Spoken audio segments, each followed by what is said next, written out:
안녕하세요, 도반님들. 붓다의 딸 세상을 비추다 9장 낯선 곳에서 편안함을 요약해 드립니다. 9장은 디파마의 신통력에 관한 이야기들입니다. 디파마는 스승 문인드라의 지도로 신통력을 개발했고 스승의 요청 없이는 절대로 자신의 힘을 남에게 보여주지 않았습니다. 신통력은 선정 상태로부터 얻어집니다. 디파마는 선정 수행 동안 선정의 8단계를 자유자재로 드나들 수 있었고 각 단계에서 원하는 시간만큼 머물 수 있었습니다. 깊은 선정 상태에서는 신체 움직임도 거의 정지하여 먹고 마시고 잠자고 배설할 필요도 없어집니다. 한 번은 디파마가 8선정 상태에서 3일 21시간 8분 3초간 머물렀던 적도 있습니다. 그녀는 정확히 자신이 미리 약속한 시간에 선정해서 나왔습니다. 인도로 돌아온 후 디파마는 신통력이 오히려 깨달음을 얻는 데 방해될 수 있다고 말하며 신통력 수행을 그만두었습니다. 문인드라도 이에 동의하며 신통력이 중요한 것은 아닙니다. 깨달음을 얻는 것이 중요합니다. 이런 힘을 사용할 수 있는 지혜가 있어야 합니다. 이 힘은 여러분의 것이 아니므로 이기적인 마음으로 사용해서는 안 되고 자신에게 놀라운 힘이 있다고 생각해서도 안 됩니다. 라고 말했습니다. 어느 날 잭 앵글러가 디파마에게 아직도 신통력을 갖고 있는지 물었습니다. 그녀는 아니라고 답합니다. 잭이 그럼 그 힘을 다시 얻을 수 있냐고 물으니 가능한 일이지만 시간이 걸린다고 답합니다. 몇 달 혹은 몇 년을 예상하며 잭이 다시 얼마나 시간이 걸리냐고 물으니 디파마는 3일이면 될 것 같다고 말합니다. 6가지 신통력이 있는데 그중 5가지는 사선정 상태로부터 얻어지고 나머지 하나는 윗바사나를 통한 완전한 깨달음을 통해 얻어집니다. 세속적인 5가지 신통은 샤머니즘이나 요기의 전통에서도 찾을 수 있고 그 정도가 초월적 힘보다 적고 갑자기 얻어지는 경우도 많다고 합니다. 첫째 신족통은 지수화풍의 4가지 물질 요소 가운데 하나를 다른 것으로 변화시키는 능력입니다. 둘째 천이통은 먼 곳과 가까운 곳, 지구와 다른 차원의 소리까지도 들을 수 있는 능력입니다. 셋째 천안통은 미래를 보고 가까운 곳과 먼 곳, 지구와 다른 차원의 사물도 볼 수 있는 능력입니다. 넷째 숙명통은 타인의 전생과 내생을 볼 수 있는 능력입니다. 다섯째 타심통은 타인의 마음을 읽어내는 능력입니다. 디파마는 문인드라에게 이 모든 힘을 보여주었습니다. 한 번은 문인드라가 방에 앉아 있는데 창밖 하늘에서 무언가 심상치 않은 것이 보였습니다. 밖으로 나가보니 디파마가 나무 꼭대기 높이의 공중에서 씩 웃으며 마치 방에 앉은 듯 편안히 앉아 있었습니다. 그녀는 바람의 요소를 땅의 요소로 바꾸어 앉아 있었던 것입니다. 고체를 공기로 바꾸기도 합니다. 디파마와 그녀의 여동생 헤마는 문인드라를 만날 때 가끔 닫힌 문을 그대로 통과하여 나타났다고 합니다. 장난기가 발동할 때면 디파마는 가장 가까운 벽을 통과해 그대로 걸어나가기도 했습니다. 그녀는 공기를 불로 바꾸어 요리할 수도 있었습니다. 또 땅의 요소를 물의 요소로 바꿀 수도 있어 땅속으로 들어갔다가 옷과 머리가 젖은 채로 솟아오르기도 했습니다. 밤길을 혼자 걸을 때는 자신의 몸을 2개로 분리시켜 길동무를 만들기도 했습니다. 디파마의 신통력은 모두 제3자에 의해 시험되고 검증되었습니다. 문인드라는 고대 인도사에서 신통력을 연구하는 마가드 대학의 한 교수를 알고 있었는데 그와 함께 그녀의 힘을 검증했습니다. 그 교수는 디파마가 방에서 떠나지 않고 명상 중임을 입증하기 위해 제자 대학원생을 그녀와 함께 있게 했습니다. 그러면서 같은 시각 그 장소로부터 16km 떨어진 자신의 연구실에서 디파마를 만나 이야기했습니다. 디파마가 분신술을 시도한 것입니다. 한 번은 디파마와 헤마가 자신들의 힘으로 버스를 움직이기도 했습니다.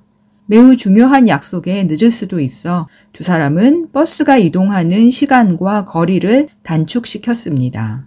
이와 같은 능력을 부처님도 앙굴리마라에게 사용하셨습니다.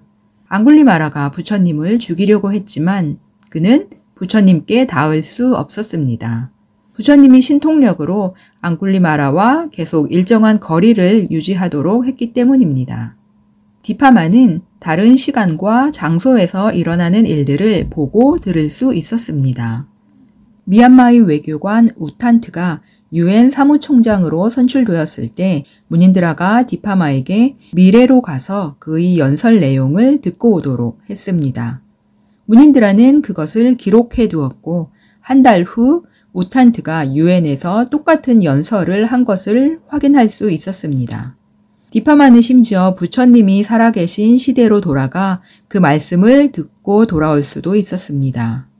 디파마는 사람의 몸속을 들여다볼 수 있었으므로 뇌와 심장이 어떻게 움직이는지 정확히 설명할 수 있었습니다. 그녀의 설명은 과학적으로 정확히 일치했습니다. 그녀는 다른 세상에서 만들어진 새로운 발명품에 대해서도 설명했습니다. 무닌드라는 자신은 가보았고 디파마는 가보지 못했던 장소를 정해 그녀의 천안통을 확인했습니다. 그녀는 언제나 그 장소의 사물들에 대해 세세히 보고했습니다. 디파마는 지구상의 어느 곳도 갈 수 있었고 천국과 지옥 같은 다른 영역도 넘나들 수 있었습니다. 그곳에 사는 다른 존재들과 그들의 이야기를 들려주기도 했습니다. 구름 한 점 없이 맑은 어느 날 명상센터에서 어느 학생이 호숫가를 보며 여기가 정말 천국인 것 같다고 디파마에게 말했습니다. 그녀는 물끄러미 그 학생을 보며 아니요, 전혀 그렇지 않습니다. 비슷하지도 않습니다. 라고 대답했습니다. 디파마는 학생들의 미래도 볼 수 있었습니다. 조셉 골드스타인은 디파마가 항상 그가 언제 가르칠지에 대해 정확하게 예견했다고 말합니다. 마치 그녀가 자기 인생의 모든 과정을 보았던 것 같다고 말합니다. 디파마는 제자들과 텔레파시가 통하는 능력이 있었습니다. 캐롤 라젤은 디파마와 이야기하며 디파마가 자신의 머리에 손을 얹고 무슨 이야기를 하는데 갑자기 그녀가 자신의 마음을 읽고 있다는 느낌이 들어 깜짝 놀랐습니다. 엄청난 축복과 행복감이 밀려왔습니다. 잭 콘필드는 인도에서의 오랜 수행을 마치고 미국으로 떠나기 전 디파마를 찾았습니다. 그녀는 언제나처럼 팔을 크게 벌려 그를 안아주며 축복의 말을 해주었습니다. 그녀는 손으로 잭의 머리와 몸을 쓰다듬으며 축복을 불어넣어 주었습니다. 축복이 계속될수록 기분이 점점 좋아지고 모든 것이 밝게 열리는 것 같았습니다. 그는 그저 입을 벌리고 웃기만 했습니다. 디파마는 그에게 가서 모든 사람들에게 좋은 수행에 대해 가르치십시오. 내 축복도 함께 가져가세요. 라고 말했습니다.